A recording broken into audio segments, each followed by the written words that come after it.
Assalamualaikum warahmatullahi wabarakatuh. Dan salam sejahtera. Alhamdulillahillazi arsala rasulahu bil huda wa dinil haqq liyuzhirahu 'ala ad-din kullih wa kafa billahi shahida. Wa usalli wa usallimu ala rasulihil karim wa ala alihi wa sahbihi ajma'in. Dari Siti Zulaikha dan keluarga, Fadlina Siddiq Menteri Pendidikan, Rawang Sarian dan keluarga Dewan Bahasa dan Pustaka, Mak Azam, keluarga Wadah Abim, PKPIM, Ridwan, Naib Chancellor dan keluarga UNICEF, sastrawan-sastrawan negara dan rakan-rakan saya muliakan. Alhamdulillah, kerjasama Dewan Bahasa, UNICEF dan Wadah untuk memanfaatkan peluang yang ada, mengimbau semula mendalami fikrah sahabat kami, pemikir dan murabbi ummah, Siddiq Fadil.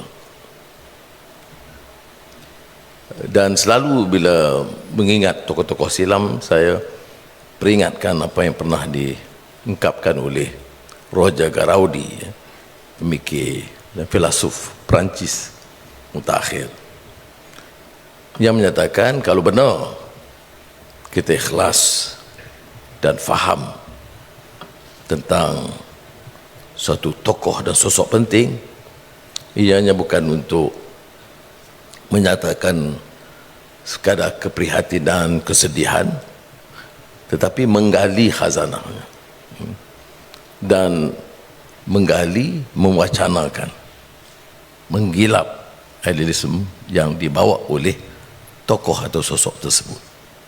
Dia kata, not to bury the ashes of the dead, but to rekindle its flame. Dan dalam konteks ini, menyalakan fahaman idealisme yang dilontarkan oleh sosok itu. Sebab itu, wacana seperti ini harus diperluaskan. Ya. Saya tidak bias kerana kebetulan Siddiq itu sahabat karib, tetapi kerana pemikirannya itu sangat relevan dengan keperluan kita mengangkat masyarakat madani, kuat berakar kepada budaya Melayu, petah dalam pembicaraan penguasaan bahasanya, mendalami Islam dan terbuka luas minda,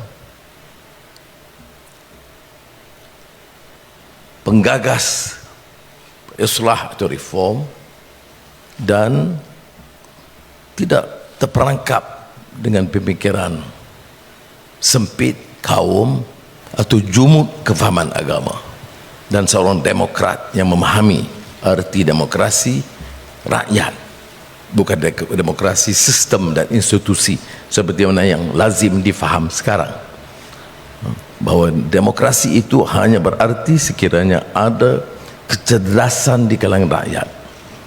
Ini kesedaran dari kalangan massa yang tempang sekarang. Sebab itu tokoh-tokoh politik, parti-parti politik atas apa nama jua boleh mengheret rakyat untuk mendukung fahaman mereka, sama ada dengan wang atau dengan demagogi atau dengan ideologi sempit,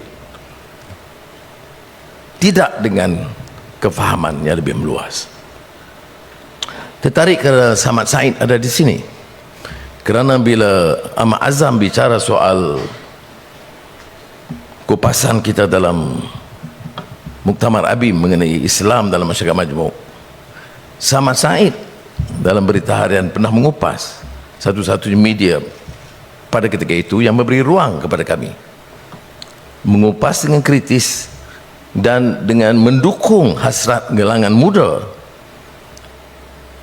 membuka minda rakyat dan mengaitkan kekuatan Islam dalam konteks Melayu dan juga pembinaan negara bangsa. Terima kasih Pak Samad.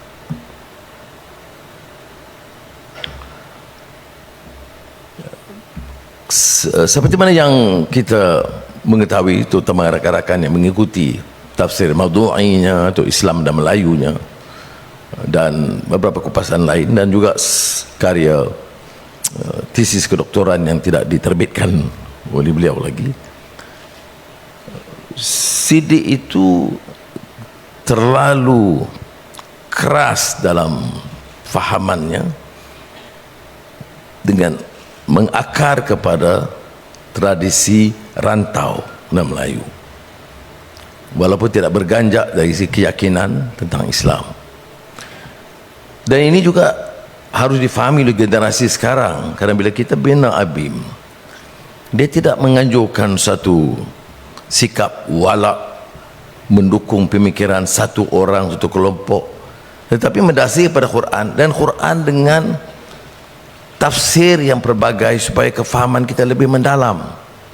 Tafsir yang tradisional, yang ala tasawuf, yang moden, yang kuat bahasa Arabnya, kuat bahasa Inggrisnya.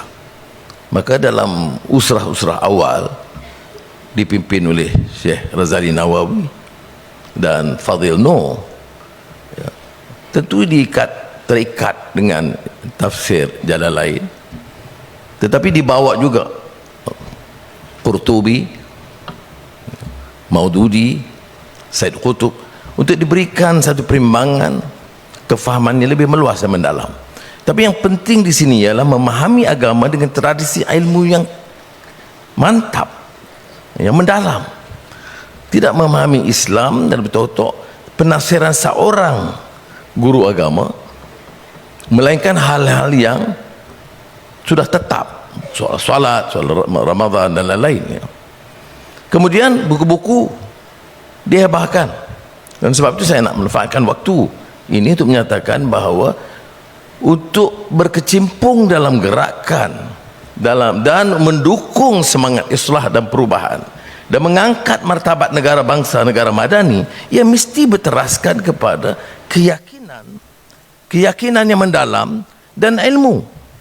Sebab itu dalam memahami Islam itu sendiri, ya, kita bawa kupasan yang cukup luas dari pandangan-pandangan tokoh-tokoh gerakan Islam, termasuk Hassan al-Banna, kepada pemikir-pemikir semasa, Rahman al-Kawakibi,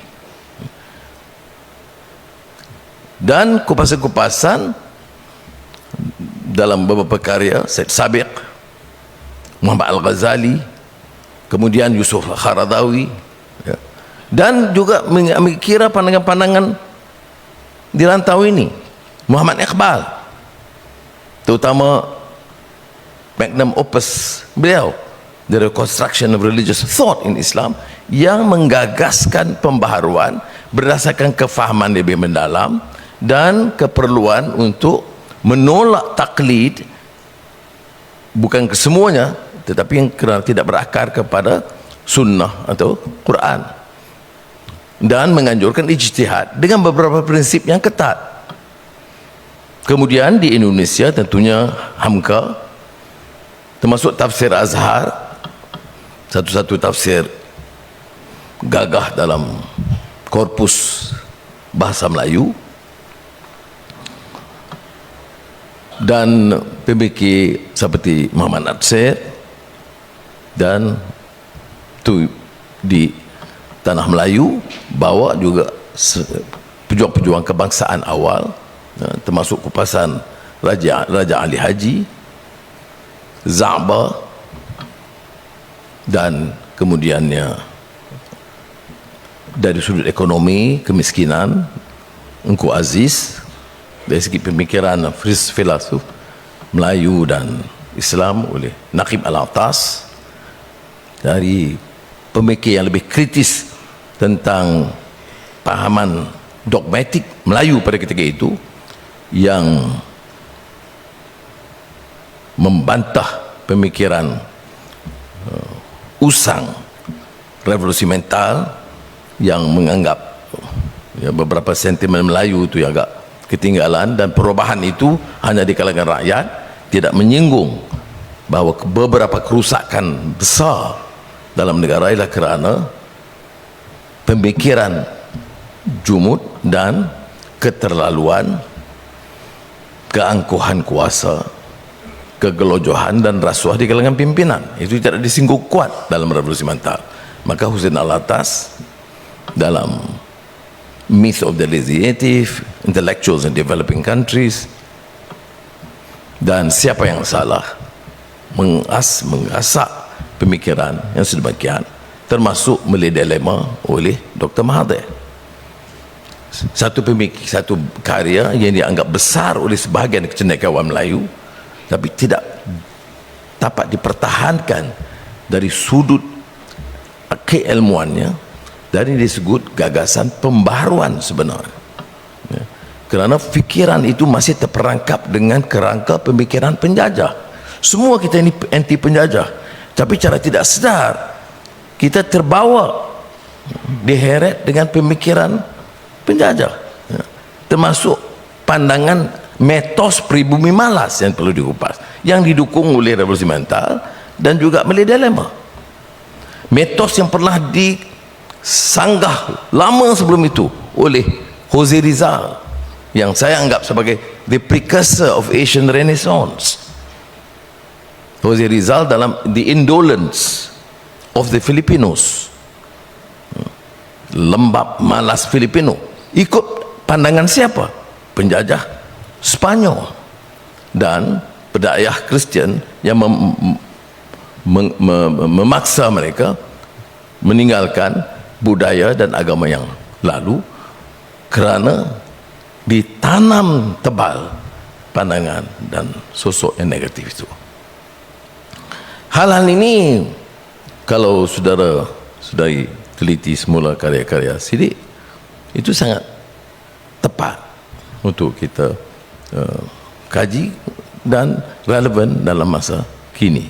Sebab itu di acara pesta buku saya tegas bergesa golongan cendekiawan yang harus jadi seperti Siddiq Fadzil. Cendekiawan ini bukan yang terperangkap di gedung universiti, tetapi juga public intellectual, yang pernah dikupas oleh Edward Said dalam Reith Lecture tentang beda sarjana dengan public intellectual yang mengungkap permasalahan rakyat dan cuba mengangkat tahap kefahaman masyarakat secara umum. Dan dalam konteks ini kita harus perbanyakkan. Saya bincang dengan saudari Fadlina, ya, betul, apa dia keutamaan sekarang? Ya, digital technology, ilmu mengenai AI, ya, dan beberapa kerangka pemikiran ke arah sains dan matematik yang juga lemah di kalangan masyarakat, terutama anak-anak Melayu sekarang. Tetapi kita kan manusia, kita kan bicara soal karamah insaniyah, maka manusiawi itu tidak mampu dibentuk hanya dengan kerangka teknologi dan sains dan digitalization. Dia dibentuk dengan bahasa dan budaya. Maka walaupun ada pandangan-pandangan yang serong menganggap bahawa seni dan sastra dan budaya itu tidak relevan, kita tidak boleh menerima fahaman cetek sedemikian, kerana yang kita bicarakan itu mengangkat martabat bangsa. Mengangkat martabat bangsa tentunya ekonomi masih fundamental, saya tidak nafikan, penting. Petang ini saya akan tumpu di situ untuk membincangkan soal ringgit, soal pelaburan, soal keutuhan ekonomi. Ya, saya tidak nafikan. Tetapi kita bicara soal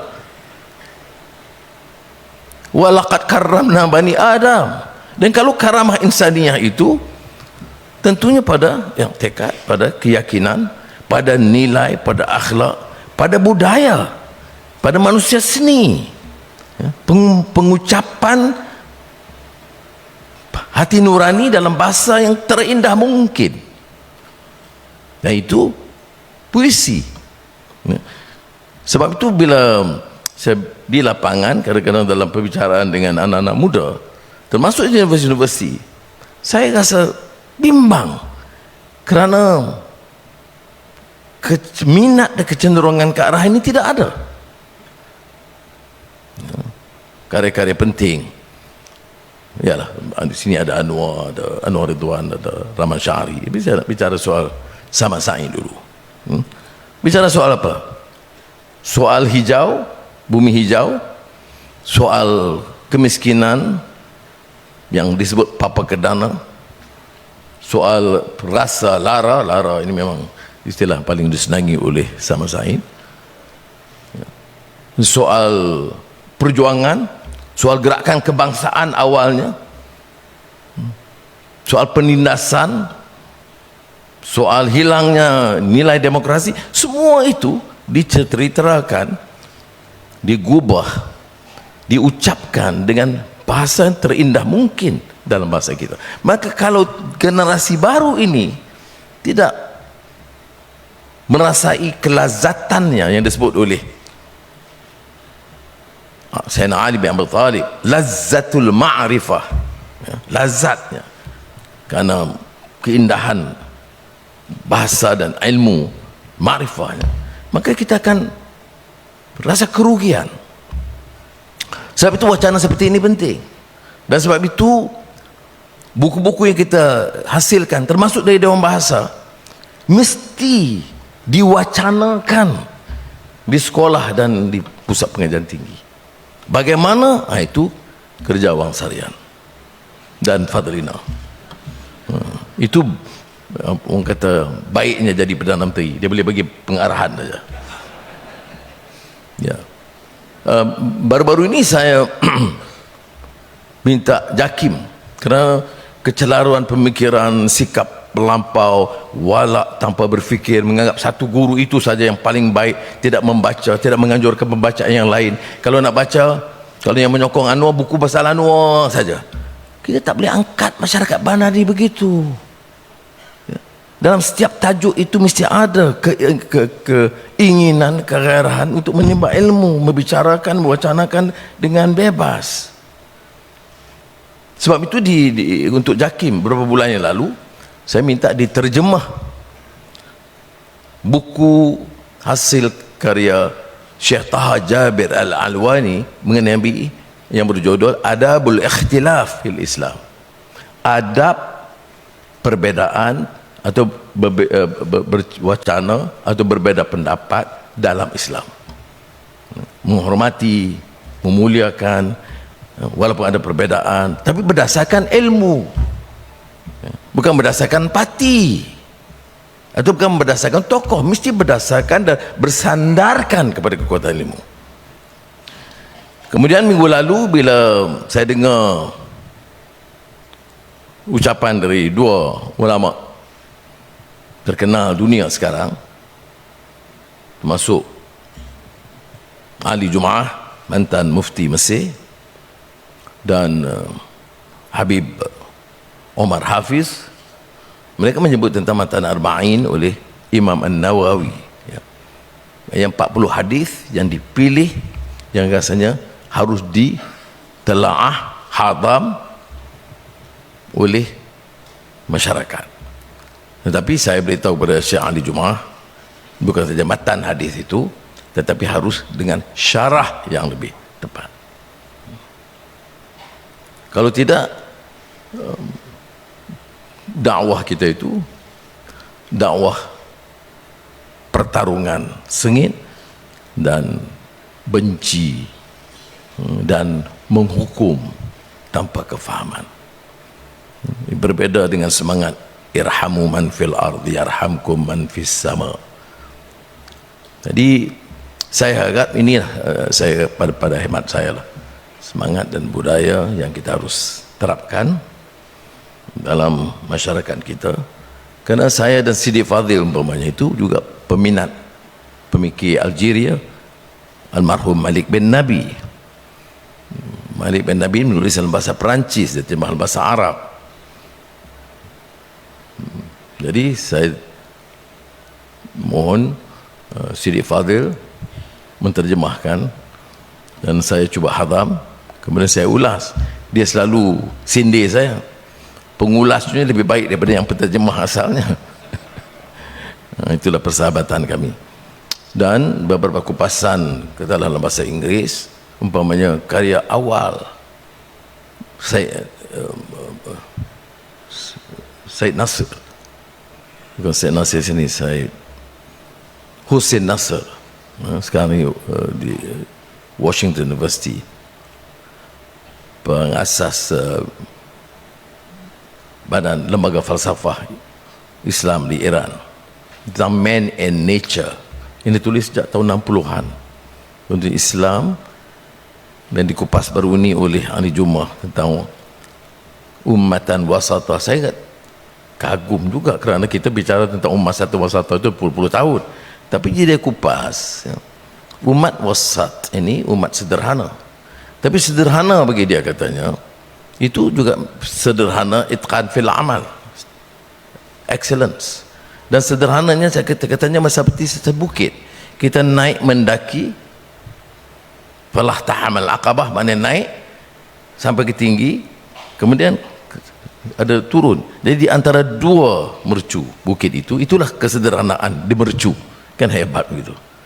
Jadi kesederhanaan Islam itu adalah di puncak tertinggi kerana minat kepada itqan fil amal. Ya. Jadi ini dasarnya sama seperti yang diolah oleh Saudara Sidik, selalu kita gunakan tentang bawa perubahan ini kerana keyakinan. Kata marhum Malik bin Nabi, inner struggle of conscience.